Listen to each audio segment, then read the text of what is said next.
again, welcome to a new class. Welcome to class number 785. I want to continue with Gain Fluency. I want to show you how to use these micro paragraphs. Very simple, very rich English, pero sencillo. Riqueza no tiene que ser opulento, puede ser sencilla. Yes. So very simple English, very powerful English. Page 16 in this book. Remember, you have to follow the instructions, okay? Page 16, microparagraph number 86. We started it yesterday. I got an email from him yesterday. I got an email from him. Recibí un correo procedente de él. Pero se dice así en inglés, from him. I got an email from him. Un nativo diría from him, comiéndose la H de him. From him. Yeah, from him. From him. Pero dos veces cierra la boca con la M. From him. From him. I got an email from him yesterday. Yes. He's planning to be here for 2 weeks starting on the 7th. He's planning to be here. Tiene plan de estar aquí, piensa estar aquí, o va a estar aquí. He's planning to be here for 2 weeks starting on the 7th. A partir del día 7. Comenzando el día 7. Pero aún así estoy preocupado. But I'm still worried. I'm still worried. I'm still worried. But he's going to be here for 2 weeks. Yeah. But I'm still worried. 2 weeks may not be enough to negotiate a final agreement. 2 weeks may not be enough to negotiate a final agreement. This is interesting in negotiations. A good negotiator never sets a deadline. A deadline es una fecha tope para completar las negociaciones. They never set a deadline. Never. Forever. You can negotiate forever.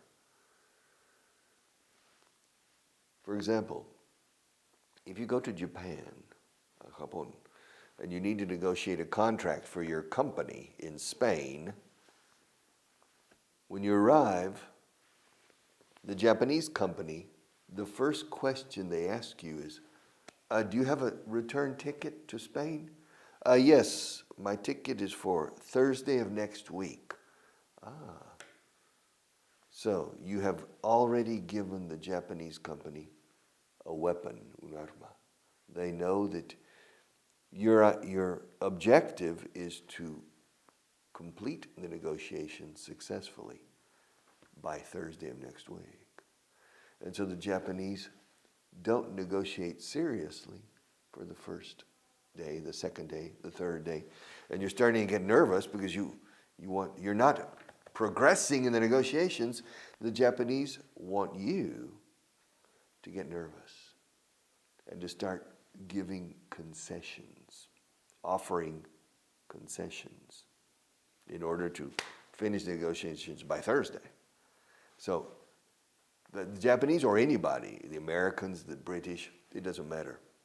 What I'm saying is if you are involved in an important negotiation, don't tell anybody your timeline, tu línea del tiempo.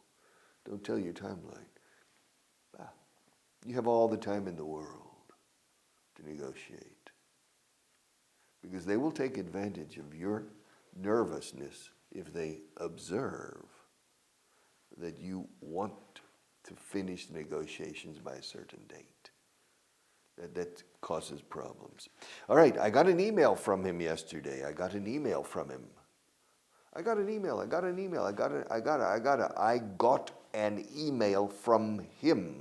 I got an email from him. Un británico. I got an email from him. I got la T de got, se la comen. Así por las buenas. I got an email. Un americano, I got an email from him yesterday. He's planning to be here for 2 weeks, starting on the 7th. He's planning to be here for 2 weeks, starting. Alargo la S de weeks para entrar en la S de starting. Yeah. Una cosa aún así, for 2 weeks. Muchas veces say 2 weeks, 2 weeks. Yeah, for 2 weeks, starting on the 7th. But I'm still worried. Dice, but no, but I'm still worried. Pero aún así estoy preocupado. Yeah. 2 weeks may not be enough. Puede que 2 semanas no sean la suficiente o el tiempo suficiente. 2 weeks may not be enough. May not. Definitivo sería 2 weeks aren't enough. No, may not be. Puede que no sea. Puede no sean. 2 weeks may not be enough to negotiate a final agreement. Negociar un acuerdo final. 2 weeks may not be enough to negotiate a final agreement. I got an email from him yesterday. He's planning to be here for 2 weeks, starting on the 7th. But I'm, eso ¿qué significa? But I'm,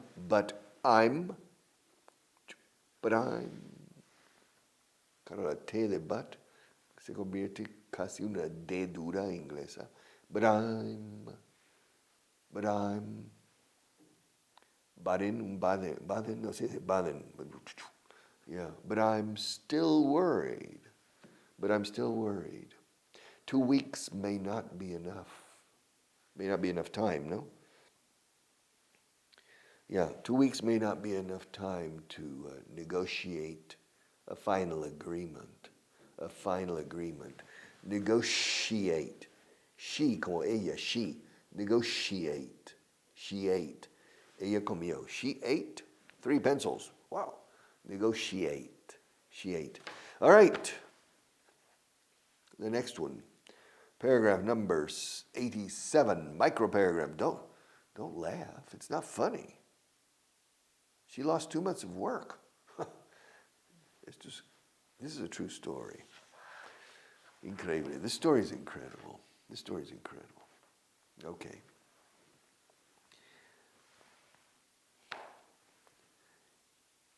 La playa de San Lorenzo. Do you know it? No? All right. It's in Gijón. All right. Now, it's a very nice beach. I recommend you visit Gijón. It's a very nice city. I love it. La taberna del piano, justo en la es como la Concha un poco. All right. And, but one thing you notice is that the tide comes in very quickly, the high tide. The tide is la marea, low tide, high tide, but it comes in, and it comes all the way to the wall, la muralla que hay ahí contra de protección. And it comes all the way to the wall. It means people on the beach have to get up and get off the beach because the beach is covered with water. All right, well, a young lady, maybe 27, she had her portátil, her laptop computer on the beach with her. She was working, but she took a nap. And the tide was coming in. And her laptop was closer to the water than her. I mean, the tide is coming in this direction, and she had her laptop here, and she was sleeping here. The tide came in and took her laptop out to the sea. All right. And she lost it. Yeah. And so this person says, no te rías. No tiene gracia. No es gracioso, se dice en inglés. Aquí se dice, no tiene gracia. Don't laugh, it's not funny. She lost 2 months of work. She didn't know the tide would come in so far. She didn't know the tide would come in tan lejos, so far. She fell asleep on the beach.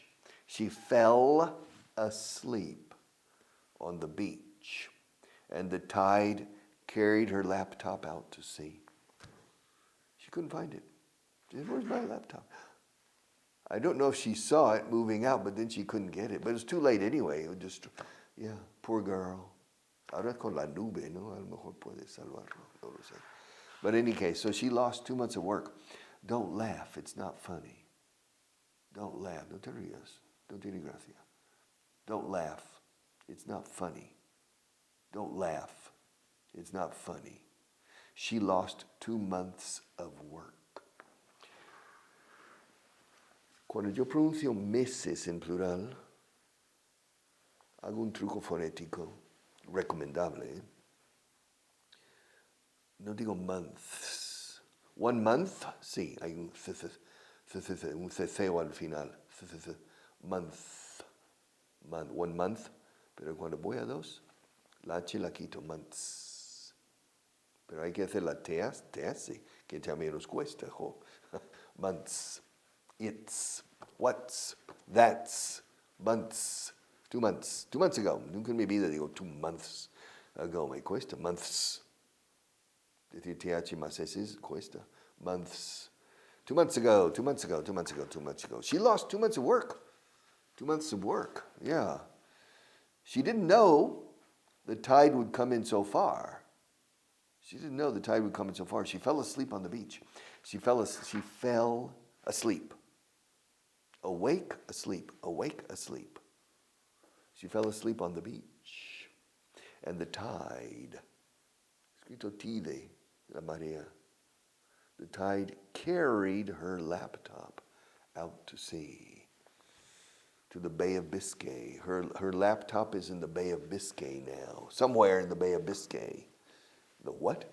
La Bahía de Vizcaya. The bay, in English, el Mar Cantábrico, esa zona del Atlántico, north of Spain and west of France, is called the Bay of Biscay, con B, no con V. The Bay of Biscay, escrito Biscay. The Bay of Biscay. And that's where laptop is. So, don't laugh, it's not funny. She lost 2 months of work. Pero 2 meses de trabajo acumulado ahí. She lost 2 months of work. She didn't know the tide would come in so far. Of course, she's not from Gijón. Of course, she didn't know this. And so she fell asleep, and apparently she was very sleepy. She was sleeping and the tide, you can hear the tide coming in, but she was sound asleep. Sound asleep. Remember, profundamente dormido, totalmente despierto. Sound asleep, wide awake. Sound asleep, wide awake. En ambos casos, fonéticamente, la letra D manda. Sound, como sonido, pero también significa sanamente dormida. Sound asleep. Wide, anchamente despierto, ampliamente despierto. Wide awake. Ahora bien, no lo decís si no hacéis que mande la D. Sound asleep, wide awake. Sound asleep, wide awake. Now, she was sound asleep on the San Lorenzo beach in Gijón, and the tide came in. And she made the mistake of leaving her laptop on the towel, en la toalla, pero al fondo donde sus pies. And the tide came in and carried it away. Poor girl. Richard, is that a true story? Or are you making that up? Me? Making up stories? I never make up stories. Everything I say in these classes is true. No, come on. You're pulling my leg. Did this really happen? I'm not going to say. Don't laugh. No te rías. Don't laugh. It's not funny. She lost 2 months of work. She didn't know the tide would come in so far, hasta tan adentro, so far.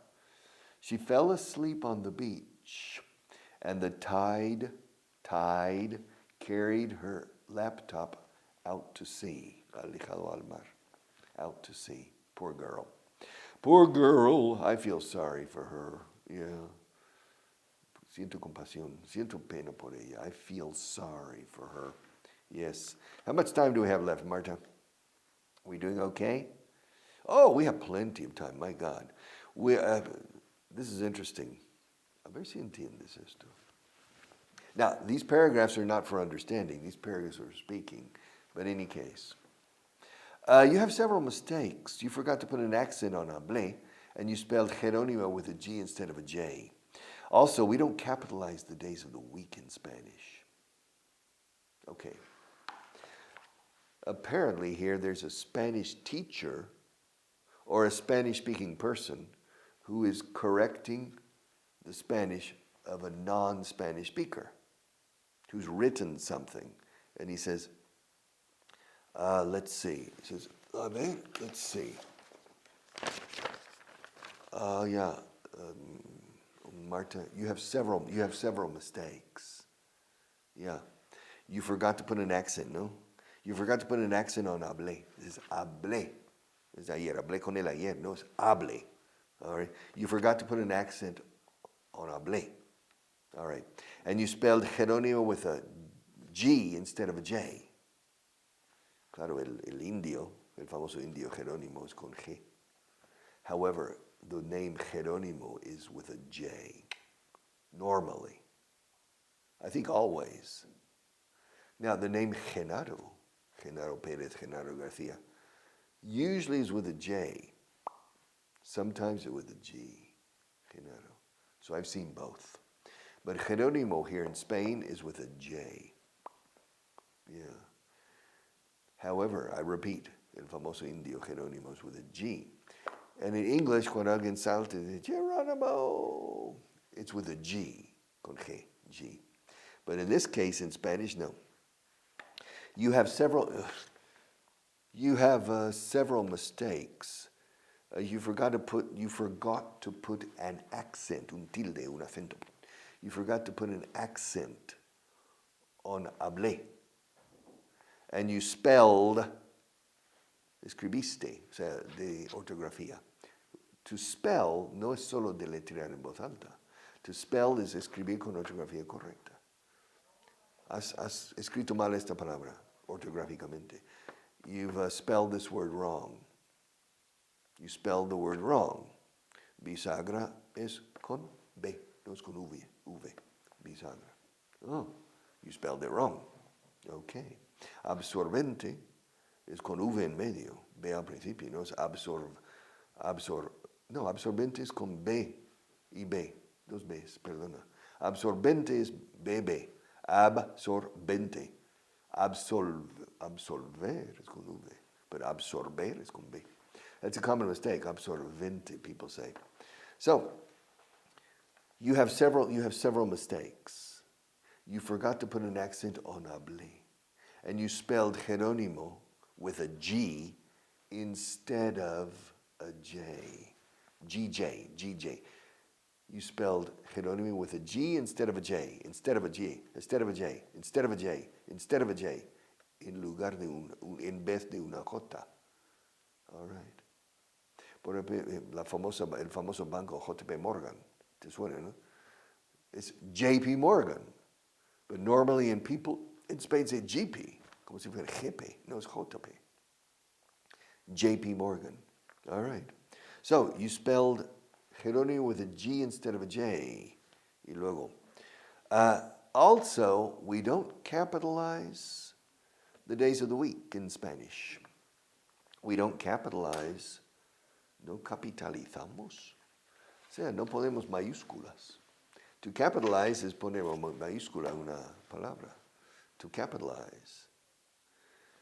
In English, we capitalize the days of the week. Monday, Tuesday, Wednesday. We capitalize the days of the months. January, February, March. We capitalize the nationalities. English, Spanish, German, French. Always with capital. That's a terrible mistake. Be careful. Choca para un lector angloparlante. Si dices English o Spanish con S minúscula. Choca. No sé por qué, pero parece que la persona pasa. Que ya vale. No. Capitalize. Monday, Tuesday, Wednesday, Thursday, Friday, Saturday, Sunday. Capitalize the days of the week. capitalize the months of the year, and capitalize the adjectives. English people are from England. La gente inglesa es de Inglaterra. English, England, both have capital letters. Spanish people speak Spanish. La gente española habla español. Both. Spanish people, capital S, speak Spanish, capital S, and live in Spain, capital N. En España sí. Sí, es con mayúscula en español también. But the adjectives as well. Remember that. So one more time. You have several mistakes. You forgot to put an accent on hablé. And you spelled Jerónimo with a G instead of a J. Also, we don't capitalize the days of the week in Spanish. So apparently, that person put el lunes con L mayúscula. We don't capitalize the days of the week. All right. One more paragraph, because there are 1,000 paragraphs. Yeah, it's a lot. All right. You've lost some weight. You've lost some weight. You've lost some weight. Excuse me. You've lost some weight. ¿Lost? Ah, lost. ¿Y dónde está la T? De lost. Me la he comido. Oh. Porque some, has perdido algo de peso. You have lost some weight. Pero la S de some y la S de lost se unen y la T cae. You've lost some weight. Pero hay una leve parón fonética aquí. You've lost some weight. Some weight. Some weight. Weight? Weight? No, some weight. Some weight. Esta frasecita, you've lost some weight, 4 palabras. Bueno, 5 sí. No hay contracción. You have lost some weight. You've lost some weight. You've lost some weight. You've lost some weight. You've lost some weight. All right. Practice this little sentence. Estas 4 palabras. Abre la puerta. You've lost some weight. Some weight. You've lost some weight. You look slimmer. You look slimmer. Te veo más esbelto. You look. Aparentas tú. O sea, you look slimmer. Slim, slimmer. You look slimmer than before, que antes. You look slimmer than you used to be. You look slimmer than before. Are you doing more exercise now? Are you doing more exercise, or have you started dieting? Are you doing more exercise, or have you started dieting? No estoy dietando. Así se dice en inglés, to diet. To diet is seguir un régimen alimenticio o alimentario. ¿No? Well, alimenticio. Yeah. Yes, pero la cadena alimentaria. Oh, you have both words, eh? Okay. To follow a diet, or to, aquí starting. ¿Has empezado una dieta? ¿Has empezado a hacer dieta? Have you started dieting? Yes. Are you doing more exercise? Or have you started dieting? A lo mejor han hecho los dos. Pero, ¿has empezado a hacer ejercicios? ¿O has establecido un régimen de comidas? Are you doing more exercise, or have you started dieting? Presente continuo, presente perfecto. Are you doing more exercise, or have you started dieting? You look a lot better. You look really healthy. Well, eso es un piropazo, eh? Yeah, you look a lot better. You look really healthy. Te veo mucho mejor. Tienes pinta muy sano. You look really healthy. You look a lot better. You look really healthy. Yeah. Have you lost some weight? Have you lost some weight? Some weight, claro. Cuando no entiendes a un nativo, muchas veces por el enlace fonético. Some weight, some weight, some weight, some weight. Some weight. Lost some. Have you lost some weight? Have you lost some weight? Yeah. You look slimmer than before. Yeah. Are you doing more exercise or have you started dieting? You look a lot better. Well, yeah. You look really healthy. Yeah. You look really healthy. Congratulations. Yes, sir. And we only have 1 minute left. So, have you lost some weight? Listen to these micro paragraphs. Listen to the connectivity. It's la fluidez. To be able to gain. But you have to memorize this and say it many times. Have you lost some weight? You look slimmer than before. Are you doing exercise? Are you doing more exercise? Or have you started dieting? You look a lot better. You look really healthy. You look really healthy. Congratulations. And see you tomorrow.